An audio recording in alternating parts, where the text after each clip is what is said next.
So first and foremost, welcome to all of you to the Burton Shaw Hospitality Week. I want to say some thanks, and then I'm going to introduce Deepa Jha, who's going to be walking you through this, monitoring this panel. So my name is Jim Harbour. I am the new director of the School of Hospitality Business Management as of last August.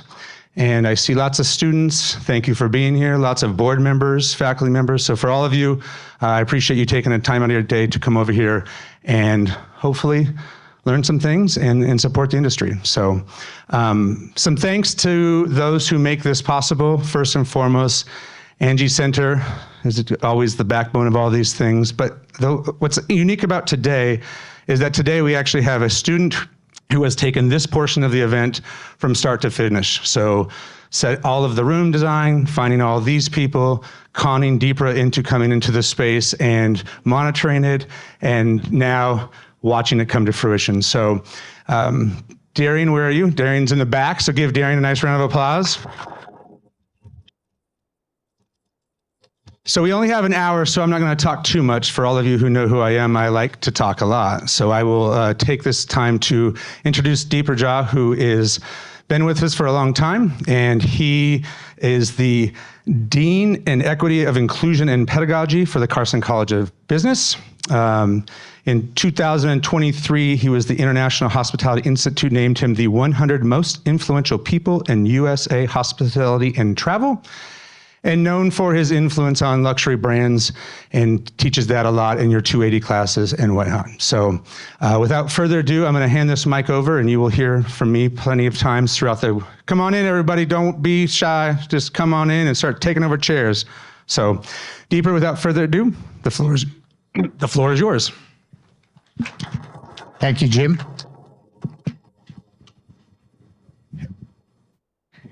Good afternoon, everybody. We are delighted that you could join us this afternoon for this industry expert panel. We have 5 fantastic industry experts joining us today. I am going to start with a quick introduction, and then we'll get to the questions. So first, I'll start with my left, Margaret Bader. Margaret graduated from the WSU School of Hospitality class of 2022. In summer 2021, she interned at Aqua by El Gocho through the Fire and Vine Hospitality Internship, Operational and Private Events Program. After graduation, she began working at Heirloom Seattle. She started off as a front desk runner and quickly became the front desk lead. A few short months later, she moved into a manager role as a captain, and by June 2023, when the position became available, she was asked to become the event coordinator. In July 2024, she was promoted to event manager, where she is today. A great success from SHBM. Welcome, Margaret.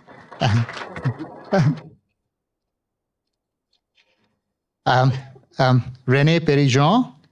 Renee has built a robust career in the hospitality industry, starting in kitchens at age 14 and progressing to roles such as director of restaurants, and to her current position as a talent acquisition and recruiting manager for Marriott. Renee fell in love with the hospitality industry while attending California State University, Long Beach. She decided to get a Bachelor of Science in Hospitality Management.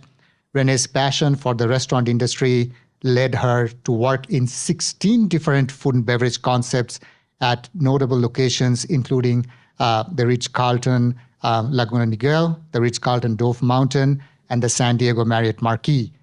Based in Chicago, she now represents the Northwest region of the US, recruiting for Marriott's internship and voyage programs, both of which she participated in herself. So all the students in this room, please take note.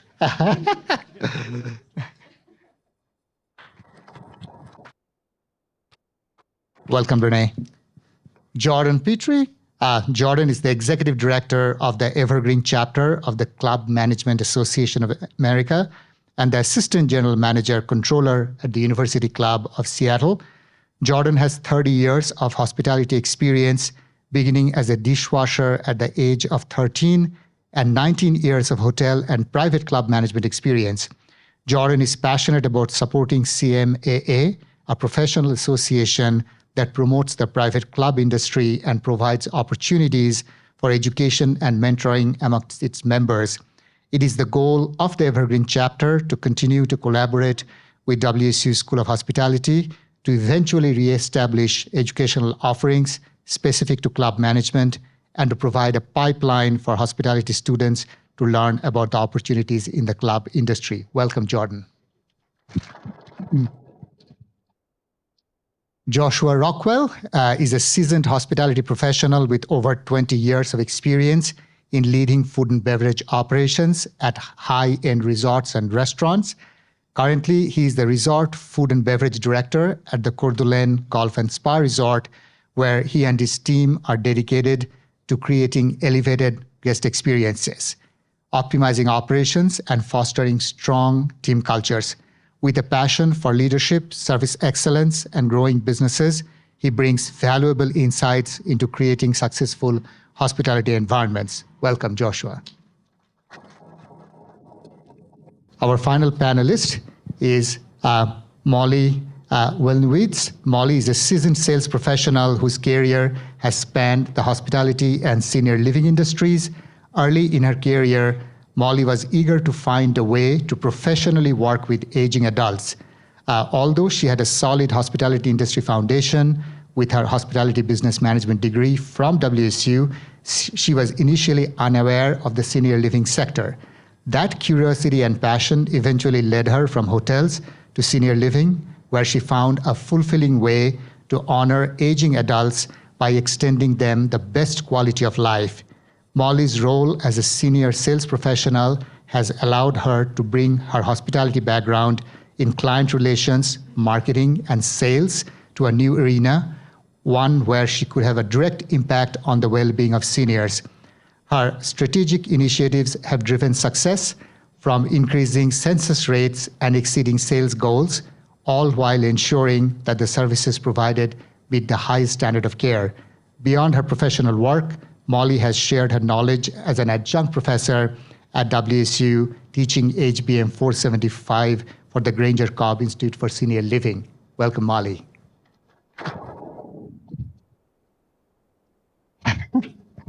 As you can see, we have an absolutely stellar panel.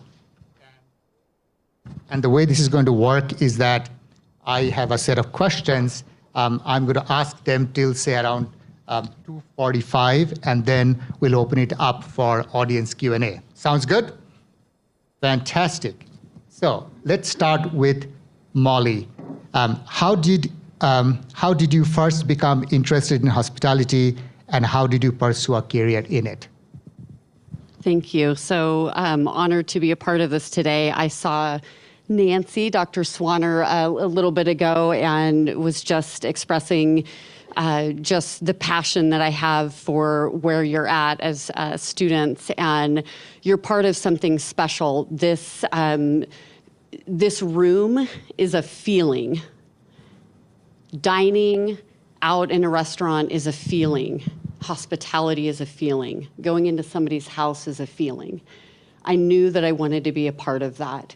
Most recently, as we learned the last almost 2 decades I've been in the senior living industry, what was so fun for me a minute ago is to see Rick Tupper out there, who is actually my first boss with Marriott.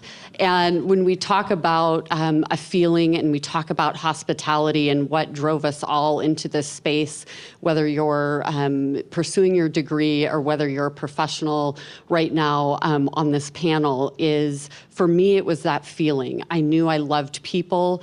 I knew I liked to impact service. I knew I'd like to make a difference. One of the stories I love to share in the senior living industry is I worked for a general manager who I previously reported to when I was with the Woodmark Hotel in Kirkland. And he followed me over into the senior living side of the business. And in the senior living world, we have what we call stand-up in our communities each day. And we go around and, we're department by department articulating, what we have occurring for the day, whether you're representing more of the medical side or, for me personally, I was in sales and marketing. And you're firing off. It's intense. Basically accounting for what you're going to do with your time for the day, sharing that with your team members. And my general manager, who I have known for a long time at the moment, said, listen, pause. And he said, today might be the last day of one of our residents. And I want you to go out and add a little whimsy to somebody's life. That is hospitality. That is the feeling that we're after. And I'm addicted, and I'm just thrilled to be a part of this today.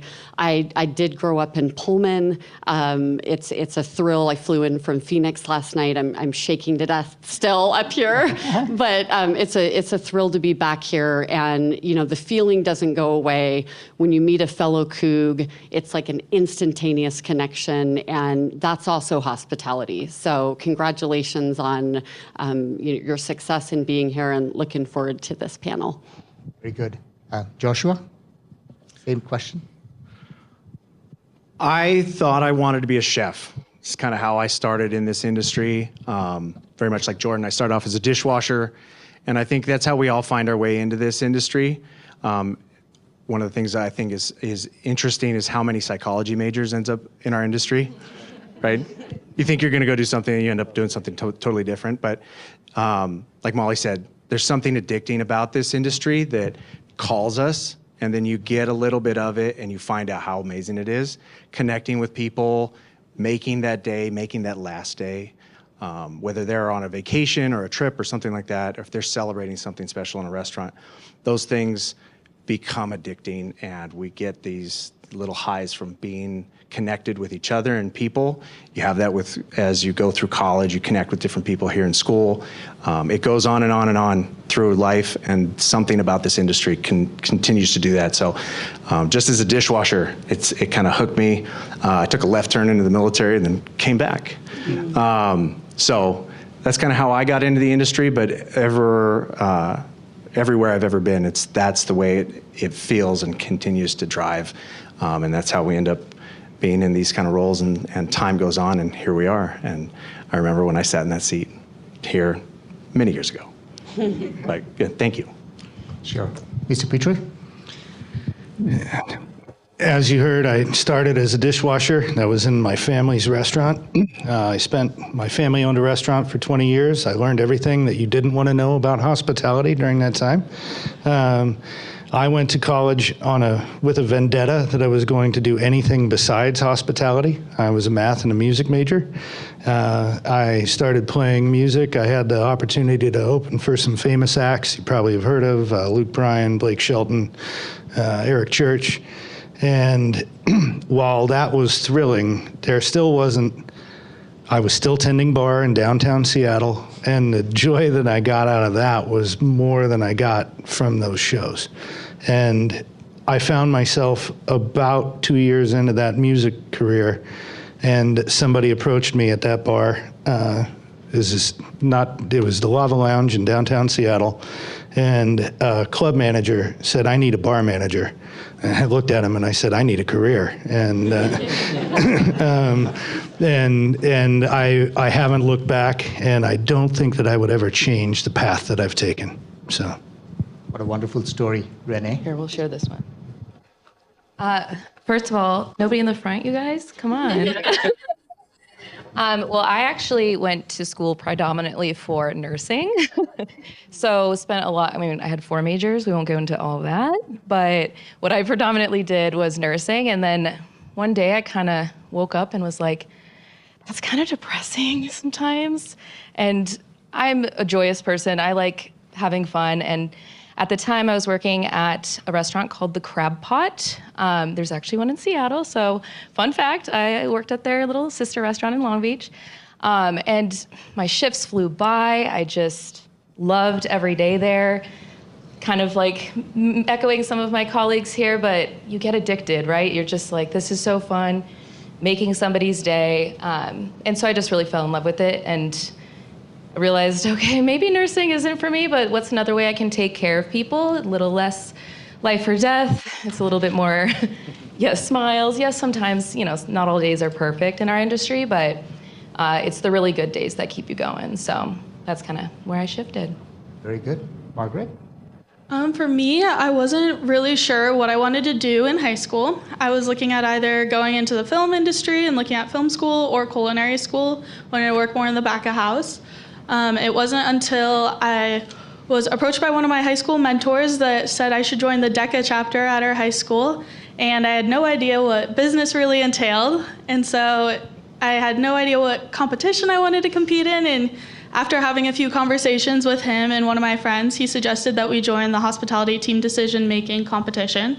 And that kind of opened up the world to me that hospitality is an industry, it's something you can have a career in, and I had never considered anything beyond just like a chef or the culinary side being part of the hospitality industry. So I was very unaware of everything that it entailed. And then we had a WSU recruit that came off to my high school and went through all the different majors, and I was like, oh, you can major in hospitality? That's incredible.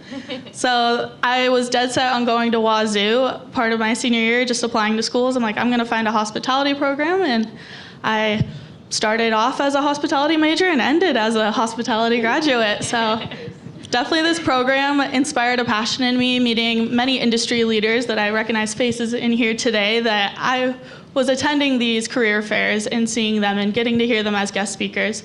And that's kind of what got me into the industry. Was I actually got to see Mr. Chad McKay, our CEO, give a speech at one of our career fairs, and that as a Burton Shaw lecture inspired me, and I immediately was like, I'm gonna find that Fire and Vine hospitality booth and I'm gonna work for them, and I'm here today as an event manager, so it's been a great journey for me. Fantastic. I mean, what wonderful stories. Thank you for sharing that. As you all started your careers, one of the things we are curious to know, what were some of the challenges you faced right at the beginning of your career? Because that is something I think we also need to talk about. Hospitality is a lot of fun, but at the same time, the careers could be fraught with other kinds of challenges. So I think it is important for our students to know about it. So Margaret, anything that you want to share? Like anything at the starting of your career you thought, any challenges you faced?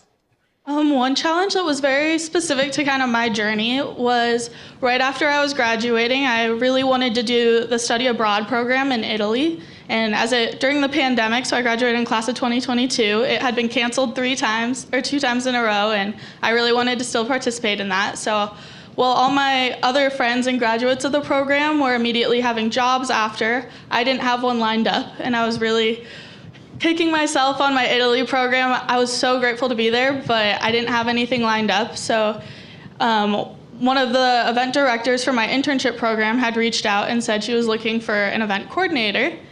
And with that, I was like, hey, I'm studying abroad this summer. And so unfortunately, when I came back from my study abroad program, the position had been filled. But I ran into another alumni friend from the Wazoo program, and he was like, at my location, we might have an event coordinator position open. And I was like, perfect, I'll apply there. They had filled it the week before. So it was kind of, my big struggle was timing. And so if you ever have an opportunity presented to yourself, look at the bigger picture. I started off as a front desk host runner just to get my foot in the door at that restaurant. And I've worked my way up staying there, and I'm very grateful for it. Thank you so much. Renee? So I started my postgraduate career in the Voyage program, which is what I now recruit for. So full circle. Yeah. So I used to, watch those recruiters come in and be like, wow. But so something I struggled with, because with our Voyage program, for those of you who don't know, you're coming in as an entry-level manager. So you're kind of an assistant manager. I mean, I had been a department head at that point already, but it's different when you're in a big corporate world, and it can feel daunting. And even though I was like, I know what I'm doing, I have so much self-confidence, it still can be a little bit scary to enter the real world. And so I think some of the struggles I faced, and I would say still Voyagers today face, is managing a diverse team, particularly ages. So you're coming in and you're managing people 40 years older than you. And so, they're coming in like, yeah, this young kid doesn't know what they're doing. So how do you get their buy-in, right? How do you get them to respect you without being authoritative, right? Because that's not how you gain respect. You have to lead by example, put your head down a lot of the times, be humble. and get them to respect you because of your work ethic, because you actually do know what you're doing, prove yourself. So that was a little bit of a learning curve for me. That and just also towing that line of not being their friend and being their leader. You can still have a very friendly conversation. You can establish a really great rapport with your associates. I mean, that's how a big part of how you get their respect too, is respecting them. But towing that line to not be going to the bars with them or, just having a boundary is okay in that space. Very good. Jordan? Stole my thunder just a little bit. I think the biggest challenge at the beginning of my career in hospitality, when I decided that hospitality is what I was going to do, was the fact that I felt behind the eight ball because I didn't go to a hospitality school. I went to the University of Puget Sound. I was doing my own thing. And then I started this career in hospitality, and I felt like I was behind in my progression at that point in time. Yet the same thing, I'm at a club where my lead server has been there for 23 years. How do I earn her respect? And how do I operate as her manager? And I think that was one of the most difficult things for me. It took me a year to really figure that out. I ended up working at that same place a few years later and still having to work on earning that person's respect and her coworkers.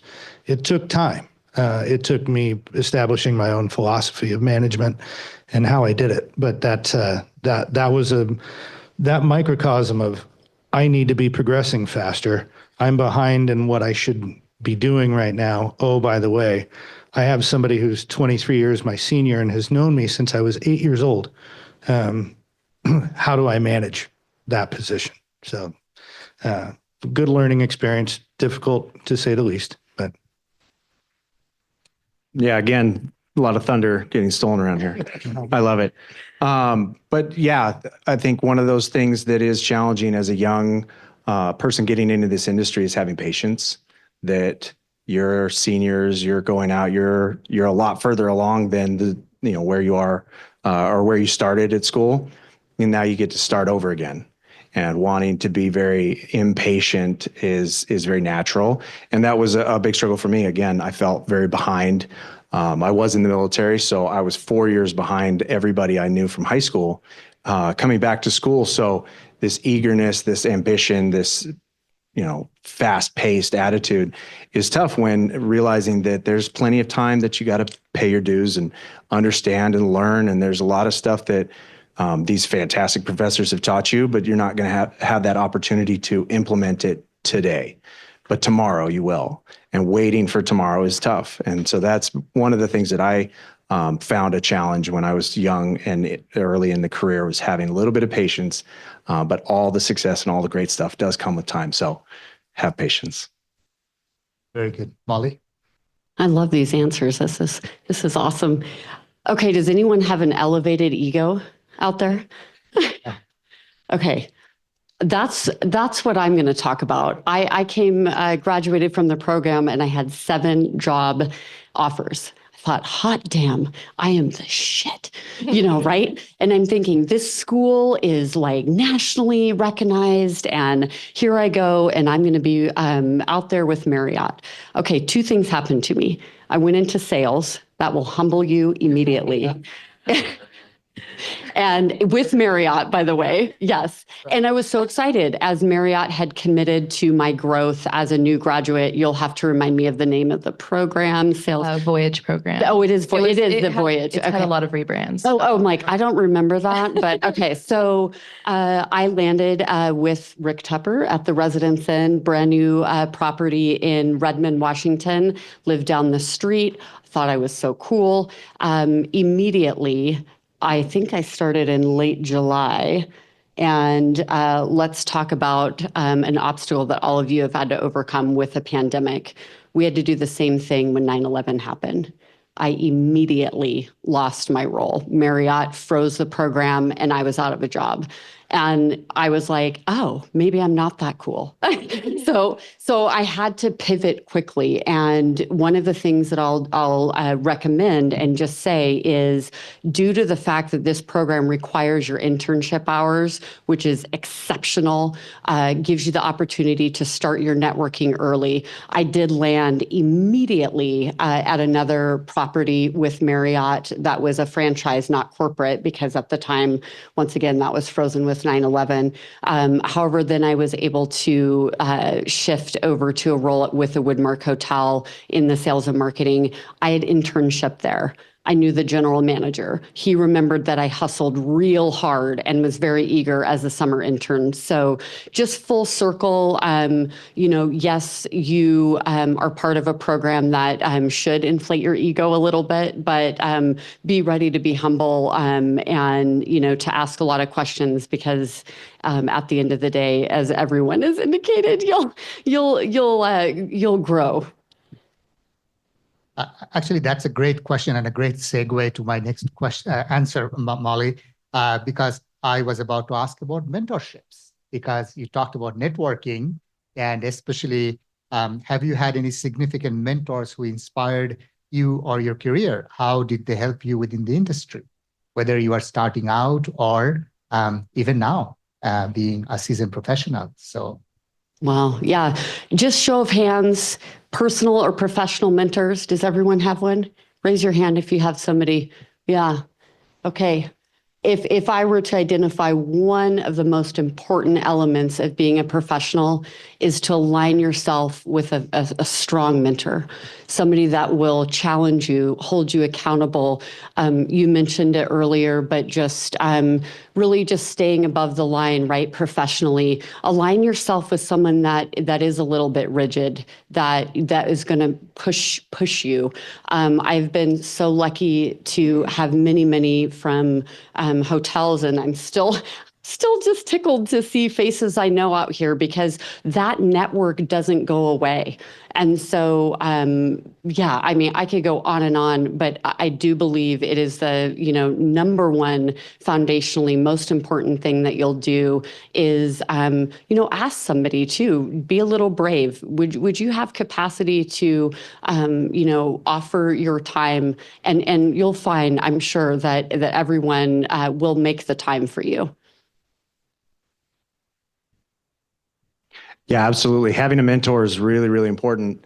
That being honest with them and talking about your struggles. One of the questions that you'll see when you get in the industry, we talk about guest satisfaction and employee satisfaction. One of the questions that comes up is, do you have a best friend at work? It's a really interesting question. We struggled when we rolled that out with our teams. They're like, no, my best friend works across the street. What are you talking about? But having somebody that you can download with, you can vent to, you can talk about your struggles, who you're struggling with, what are the issues that you're having, having a mentor and going in and being like, everything's great. Yeah, this is the best thing ever. Yes. You wouldn't do that with, think about like a therapist. You want to really be true and talk through those things, because that's where the mentor is really going to help, is finding what those issues are and giving solutions. Find somebody who's been there, done that, that is going to give you good life guidance, because some of it, unfortunately, might be, hey, this isn't the right fit for you. And we got to roll through those sort of things. So having those people in your corner that are going to give you good feedback, honest feedback, but being honest with them is really, really important too. And having those as your professors, Nancy, Jim, amazing people that supported me getting through this program. That they'll continue to come through your life, and utilizing them in that way is really, really important. Mentorships never go away. And when you have the opportunity to mentor somebody, jump at it. To kind of piggyback on what Molly and Josh said, don't always pick a mentor that you agree with all the time. It's nice to have conflict. And I think it's important for professional growth to find somebody that you do disagree with on a regular basis. It makes that honest feedback a little bit more tactile, if you will. I have the great fortune of having a mentor. He and I have won a couple of national scholarships with CMAA. He encouraged me to mentor, and I've won that same scholarship with my mentee. Even where I'm at, I've never been a controller before. Accounting is not what I did. I came up through food and beverage, obviously, dishwasher guy over here. And so he hired me. And he said, I'm going to teach you something new. And so the gentleman that I work for now has a much different style. He's 27 years older than I am. He's older than my father. And I'm learning from him every day. And it's fantastic. And we disagree all the time. So find somebody that you can have honest conversation with that you don't necessarily agree with. And I think that's a great way to learn. Wonderful. Renee? I think I've approached my mentorship a little bit differently. I ended up, I mean, I had my professors in college, but once I was kind of ready to negotiate my first salary, that was a scary thing. And so I kind of turned to the person whose job I was essentially replacing, and we got along really well, had worked together for a little bit. And so she's just a few years older than me. But she kept going into the job I wanted next, right? So I'm like, and I took 3 of her jobs after she left those roles, just so you know, so successful. But I think we don't talk about how scary negotiating salaries is and what is your worth, right? And so she would be like, this is what I was offered in that position. You should get more. And so having that black and white conversation, and it's like, okay, well, how did you approach Mark about that? And, and that was obviously immediately we're working in the same space. But now that we don't work in the same space, it's still the same.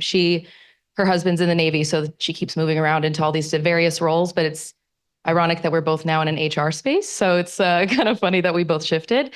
But she's been really helpful for those kinds of more tough conversations and knowing your worth and negotiating and things like that. So. Margaret? For me, I've found that everywhere I go, I look to leadership and I find a mentor wherever I'm at. So in high school, I had some teachers that were my mentors. In college, I had Amy Alonzo, Nancy, Darcy in the audience. Like all of them I went to at different points throughout my 4 years at Wazoo, having those big world questions of what do I want to do? Where am I going? Now that I'm in the role that I am and with the company, I've found that mentorship through each of our general managers and my higher ups with our event director. And we've made it a point to have weekly one-on-one meetings and just touch base. And they are very good about asking me those questions of where do you want to go in your career? How can we support you? How can we get you? Do you want to be in events? Do you want to be on the floor at the restaurant? You've worked both. Like, where do you want to be and what's best for you? And even if it's not where you are right now, how can we get you there? And so always finding those people wherever you're at, I think is extremely valuable, and always upkeeping those relationships. I mean, just seeing some of the familiar faces from the Wazoo team here and the faculty and staff have been amazing. And when they come over to the West Side and getting to see them at alumni events, it's always a great thing to have, and to be able to go back to them and say, hey, things changed up a little bit. Can you help me again? So definitely look for people everywhere you are at different stages in your life. There'll always be people willing to help. Wonderful. Wonderful. Let's talk a little bit about hospitality is fun, but it's also relentless 24/7. So let's talk about, your high pressure jobs and how you balance those. Is there a thing called work-life balance? How do you achieve it? So maybe we can start from Jordan. I think that establishing your own personal philosophy is a really big deal. Establish your priorities. If work is your priority and you're going to be there 65 hours a week, fine. If you're not, if you're going to prioritize your family or your relationship or your kayaking or your golf, whatever it is, establish that. Know that and have your own personal philosophy. Write those things down. Know where you're at, because when it hits the fan, and it will, because hotels never go to sleep, you're going to get the call in the middle of the night. The security, the alarm's going to go off at the golf club at 4:00 in the morning, and you're going to run over there. You have to have your own personal philosophy on where your boundaries lie. Like, if I'm going to do this, how do I delegate the proper way? If you don't have those, you will get railroaded because you are trying to be something for everybody else, and not just our guests and our customers and our members, but for the managers that we're trying to impress to perpetuate our own lives. and careers. So establish that personal philosophy, and the people that you work with and the people that you socially interact with, they need to know those too. Fantastic. Renee? I feel like the pandemic really shifted this within this industry. We had a lot of time at home thinking about what we're doing with our lives and why have I dedicated so much time to working so many hours? Oh my goodness, right? So there was a huge turnover in our industry. A lot of people left. And I think it caused us to have to look at it and say, what can we do to make us still competitive and still have luscious, beautiful careers without having to sacrifice your whole body, right? Whether it be exhaustion or your social life, everything. So I think a lot of it I do credit Gen Z. So thank you so much. You are big motivators on this. But the work-life balance, you know, in our industry has been something we've been addressing, right? We're now down to 40-hour work weeks, like when possible. When I got my Voyage offer, it was for a 50-hour work week. So it was assumed with 10 hours of overtime. And I did not work just 50 usually. And so now it's like, you know, we're shifting to really we converted all of our supervisors to assistant managers. So we basically made their wages increase so that it would be what they would make at a 40-hour work week, what they were doing at 50. And so things like that to help us to just have that balance a little bit more, but it is so much on you. You do have to set those boundaries too. So that is something I did in my last role while I was on property, but like, okay, well, Thursday nights, I'm going to go to this workout class because that is where I get, you know, blow off steam, and I want to do it every Thursday. So Thursdays I'm not working. Or in my role where I travel like crazy, I slept in this morning and I went to the gym, and I didn't start my day until 1 when I had my meeting with Oliver. And so, you know, making sure to give that balance where you can. And I would say our leaders are fully in support of it, right? We don't want you sick. We don't want you crabby. So it really, really is on you to set those boundaries though.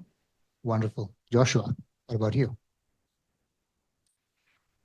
Yeah, work-life balance is such an interesting thing in our industry because, like everybody said, it is such a demanding 24/7 nonstop sort of thing.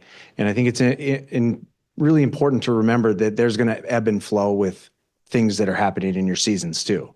That there'll be a busy season when the expectation is a bit more, and there'll be slower season when you can take back. And like they've said, it is up to you to make sure that you're drawing lines, and that when you've given, to find those times to take back a little bit. And that's tough. And does take a little bit of courage that this industry is known for taking and taking and taking, and that things have changed quite a bit. I love 50. I signed for 55. It was crazy. But you know, those things have changed, and we are making shifts and trying to pivot into where things do make a little bit more sense. But knowing that this is 24/7 and that you could be on the graveyard shift, and that's what it is, that it's not always going to be a perfect 9 to 5 Monday through Friday. It might be a couple of 6 weeks or 6-day weeks, 14 hours a day. Those things do happen, but where you can take back a little bit is going to be important for your own sanity. Very good. Molly. Great. I love this. The answers are really awesome. We do all share a commonality in that we all have 24 hours in our day. So if you look at it from that perspective, right, we have control over that. So we're in a culture and an industry that is demanding. We're in a culture that is more. I would say though, with that, when you rock it out with your degree, hustle hard. Now is the time to not be as paranoid about your work-life balance. If you want to advance in your role or with your company, then surge hard. Yes, there is a really important aspect of personal balance and developing your own self and your hobbies and your mental and physical health. I think companies are awakening to that. all of us share the commonality or the problem of how do we retain staff. And so, that was already set up here, is that if companies aren't awakening to that, they better be. I would just say in parallel, don't limit yourself, just with the effort that you put into your organization as you get out of school. Wonderful. Margaret? For me personally, when I first started on at our job, I was working like 8 p.m. to 10 p.m. and I started learning all my friends right out of college were moving back home and I never got to see them. And so I started reevaluating what work-life balance looked to me and what my priorities were, and retaining a lot of those relationships that I wanted to have with friends and stuff was something that I looked for. And so I saw the other positions above me that had different hours, and I was like, how can I get there? I want to have the 11:30 to 7:30 that I have now. So I stuck it through, and I had that hard conversation with our manager at the time that I was like, I do love working night shifts. I'm like, our restaurant's not open in the morning, but I was like, I love working these hours. I love being on the floor. I'm like, how can I create a hybrid role or something that looks like this for me so I can still have that work-life balance outside of there and be able to retain those relationships? So definitely trying to look for something that can fit you. I do appreciate the grind, especially when you're first out of your college program and everything, but also evaluating where you are in life and what you do want out of everything, so you do maintain a happy, healthy relationship with work and all your people in your life as well. Wonderful. Talking about the grind, so what qualities and skills do you think are most significant for success in the industry? And if you could speak kind of in a forward-thinking statement for our students, like what should they be aware of, that what companies are looking for them to be successful? Molly, why don't we start with you? Woo, there's a lot to say here. I'm going to isolate, can you communicate well? This will change your life. It will change your performance.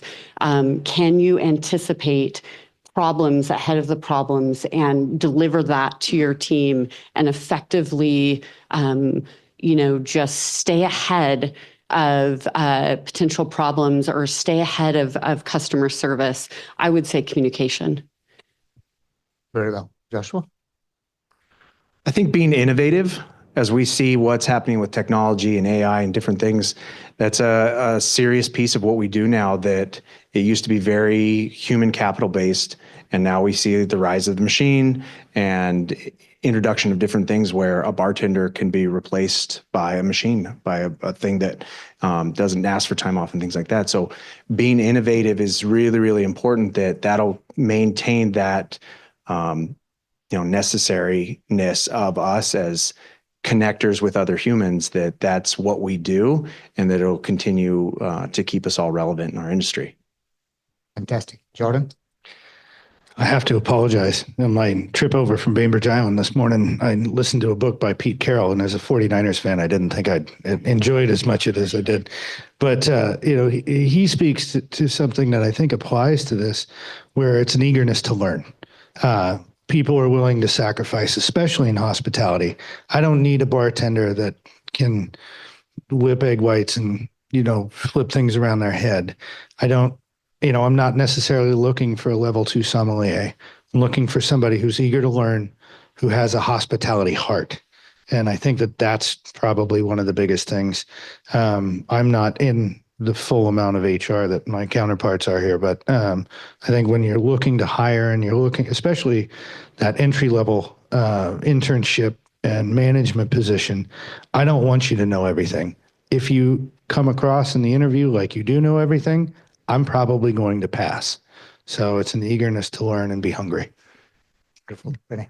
Yeah, I kind of echo that sentiment. A lot of it is your ability to be open-minded.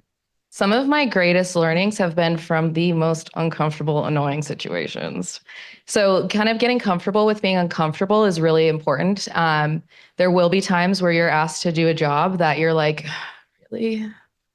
But every position and every kind of event that you experience in this industry will shape you.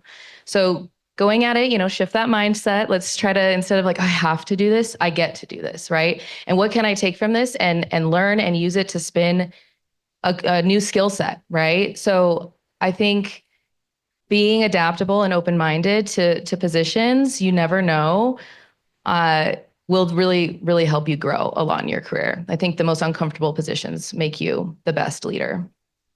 Fantastic. I would definitely say, kind of mimicking on what you were saying, adaptability and maintaining a level head amidst chaos. In hospitality, there's always going to be conflicts. Things are going to happen. You cannot control them. So how can you be more solution oriented and find a different way of thinking and looking at everything and presenting that? A big phrase we always love to use is data, not drama. So when you're in the midst of all that chaos, think logically and always just be able to have that level head, and you'll be very successful. What would hospitality be with your drama, Margaret? Like, Unflappable. Fantastic. What a great conversation. Now it's time to open it up for questions from the audience. I know Darren there has the microphone. So if you want to ask a question, please raise your hand and the mic will magically appear in front of you. Who has a question? Don't be shy. We have these incredible industry experts right here in the room. Yeah, go ahead. Thank you, Jordan. Thank you, Jordan. Thank you, everybody. My name is Richard Gallegos. I have some experience before coming back to school as a principal lesson administrator for music and arts. My job was basically managing the store and hundreds of $1,000s of inventory. Coming back to college, though, I found myself not really sure of how to leverage that experience in order to get another position. Where would you start searching if you were somebody who had experience in the hospitality business administration before coming back to college? Great question. I was, but you hand me the mic.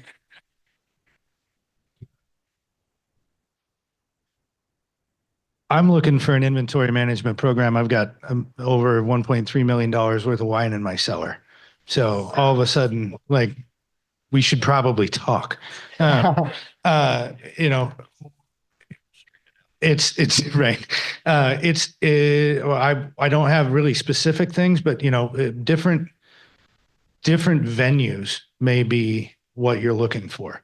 I wouldn't go to a venue that is a restaurant and necessarily turns and burns the glass pour that they have and doesn't manage a big inventory. You might be looking in my industry, like the Seattle Tennis Club, they have a purchasing agent. They've got 4 different venues, and the chef and the chef de cuisine and the 2 executive sous chefs, they shop from the purchasing agent downstairs. Purchasing agent might need an assistant to train because he's getting ready to retire. You might look for something that's that kind of volume, if that's specific enough. Anybody else got it? The only other thing I would add is LinkedIn, you can find a lot of people. It's actually quite easy, or even the Google search and it'll pull up their LinkedIn. So I usually tell, because yes, I recruit for Marriott, but I only do a small sliver of our jobs. And people reach out to me all the time, Renee, I want to be a data analyst. And I'm like, I don't even know where to start with that. I don't even know anybody in that department. And so really just Google search data analyst, whatever company or whatever the career that looks like for you. And it's shocking how many people you can find on LinkedIn. Shoot them a message. A lot of people are willing to kind of provide that guidance. And then you can kind of say, what are you looking for? Like, what positions do you have? And just really, or the network you have, people like us, I can connect you to really anybody in Marriott at some point, but it's just, you got to know what the job is and things like that. So LinkedIn is crazy. Get to know people, network. Fantastic. Other questions?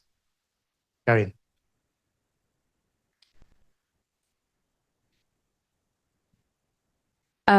You answered so many fantastic questions. I absolutely loved your responses. There was a note made about AI and what you need to be excellent in this industry right now.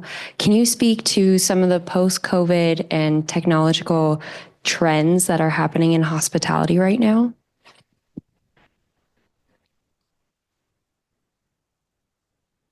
That was me, right? I said that. Oh, no. Okay, show of hands. Teachers, look away. How many of you wrote a paper using AI? Jim did. Jim writes all his speeches with AI.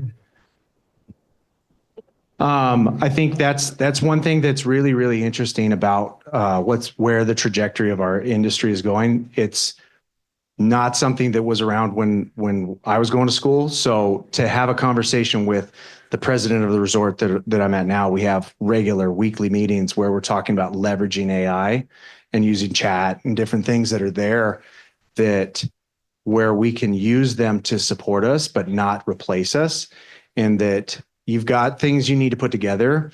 And if you got to structure it and put all the stuff there, you know how to do it, you've learned it, but it can fill in a lot of those gaps that are going to help us.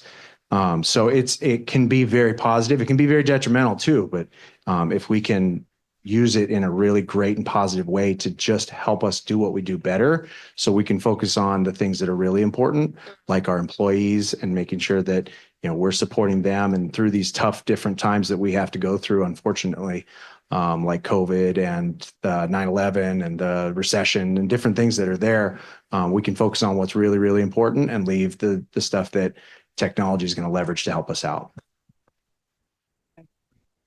I have an interestingly specific, I just went to a class on AI at conference down in Tampa Bay yesterday.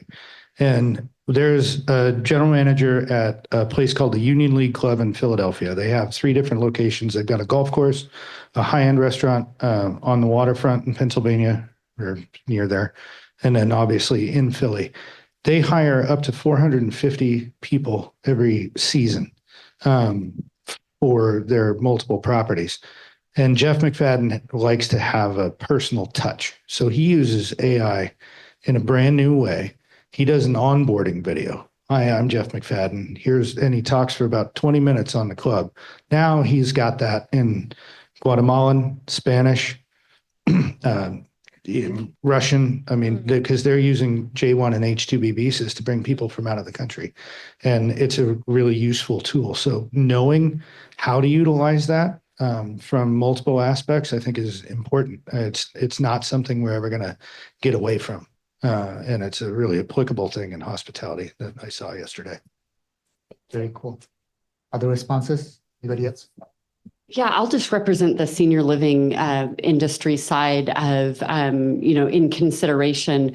One of the things that, I think for restaurants, hotels, senior living is we shouldn't be afraid of it. We all know that there's a labor shortage. We're just talking about efficiencies and how can we get better. The other aspect of looking at it for our industry is really it's kind of a competitive niche for us, because when we think about transitioning into senior living, that is usually driven either by lifestyle, so you're independent living, or by physical need. You are aging and progressing with a disease process. And so for both of those, though, what we're seeing is how do we keep people in the home longer? And that's where AI is really, oh my gosh, we just can't keep up with all of the technologies and, how that's going to change here even in the next 5 years. I don't think, though, that we should be afraid, because if we know the demographics, so at least for my particular industry, we don't have enough services. So seeing what tech is doing for us with efficiencies is actually, fairly exciting. Fantastic. Anyone else? Renee? Yeah, I'll tap in. So we will never 100% go AI. At least Marriott, we're put people first. We have to have people to put first, right? We're never going to have, I say it's so absolute, but this is what I've been told. We will never have AI scan your resume. There's always going to be a person's eyes on that. What we've done to implement AI currently is it's all the efficiencies. We have a scheduling system now. So when you apply to a job and I move you on the back end in HR to a certain status, it auto texts you and says, hey, let's set up an interview. And that interview is tied to your Outlook calendar. So you don't even have to block for certain times, as long as your calendar's up to date.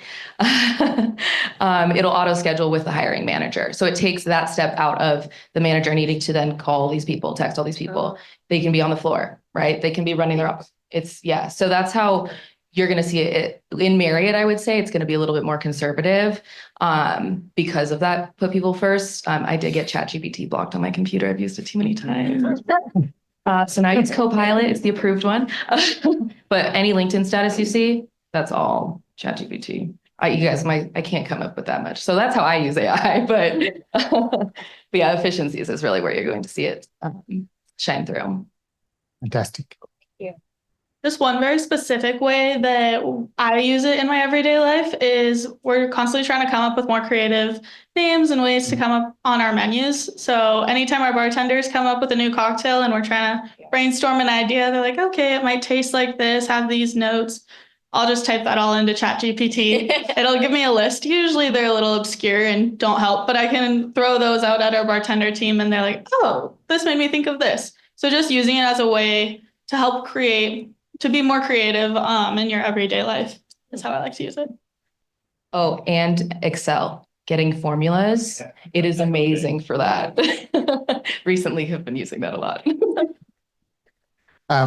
We only have a couple of minutes left, and I want to end with one question that I'd like to ask the panel. Most of the students attending this session, we have strongly encouraged them to attend the career networking night after this. So if I am a freshman, sophomore, how do I network? How do I get started? Because it could be very intimidating. So what would be some of your pointers, advice, wisdom? Because networking can be both in person as well as digital. So how do we get students on that path so that they become successful networkers? So Molly, let's start with you. Don't be intimidated. If I were to go person by person, you know what links us all? We will all have something in common. Look people in the eye. I know that this is really hard to get off of. And when we get nervous and we want to seem important, we kind of look down and, kind of connect with our phones. It's addictive. It's hard to drop it. Just look people in the eye and find a commonality with them. That creates connection, and you'll be winning forever if you do that. It doesn't necessarily have to be professionally driven. It can be, Rick and I were talking about skiing earlier. How many times have you been up to the mountain, right? But it's connecting. And so that would be my answer. Great. Joshua? Yeah, I think just going and being brave, talk to everybody. Even if it doesn't seem like that's the thing that you want to do. Like, we can make connections personally, professionally. It's amazing how small the world is when we talk to each other a little bit. And so, I think the only recommendation I can give is be brave. Go talk to absolutely everybody, even if they're not what you're looking for. You never know how much more in tune you might be with that connection. Hospitality is experiential. It's not transactional. So the more you can practice, they spoke to it as well. Go do it. If you're uncomfortable networking, find a networking event that doesn't have anything to do with what you want to do and go to it. And walk around and meet 10 people. And if that's all you do, shake hands, get a card, and you never speak to them again, at least you shook hands, you looked them in the eye, and you did it. And the more you do it, the better you will become. And we're looking for people in hospitality. Remember, when you go to a career fair, we're looking for you. So, don't be afraid. Be confident. And because the more confident that you are and the more that you present yourself that way, the more we're going to remember you. 4 or 5 days down the road when you email us and say, hey, it was great to meet you. Oh, I remember that person. Wonderful. Yeah, if you're timid, that's totally fine. It's scary to go up to people. At the end of the day, you are still trying. I kind of echo with Molly. People love to talk about themselves, you guys. Look at all of us, right? We've been loving this. But that was something I love to do, especially when I had a quick service kind of grab and go outlet. I'd be like, oh, this is such a cool card. Oh, I love your earrings. Or, just small things. People are just, it kind of takes them back, and it kind of breaks down that wall of that really rigid professional networking night, right? And you're kind of immediately having a conversation. I would say most of my conversations at these career networking type nights, I spend about the first 5 minutes, and I should not be spending this long, but just talking about something random. And then I get to know you in the process. Believe it or not, you tell me a lot about yourself based on that interpersonal engagement. So that's kind of, I would say Molly kind of nailed it on the head for me. I'd say a good thing, definitely being personable and talking about yourself. If you can research any of the companies right before, they say that all the time. All your professors are going to say it. Look for a few that you definitely want to go talk to. You could be nervous, go talk to the ones that you don't necessarily want, but get that practice in, as they're saying, and then be prepared and be confident going to the ones you do want to talk about or talk to and want a job from them. And then maybe look up the recruiter's name. Look them up. Like I did DECA, mention DECA. I'm going to remember you later in the night.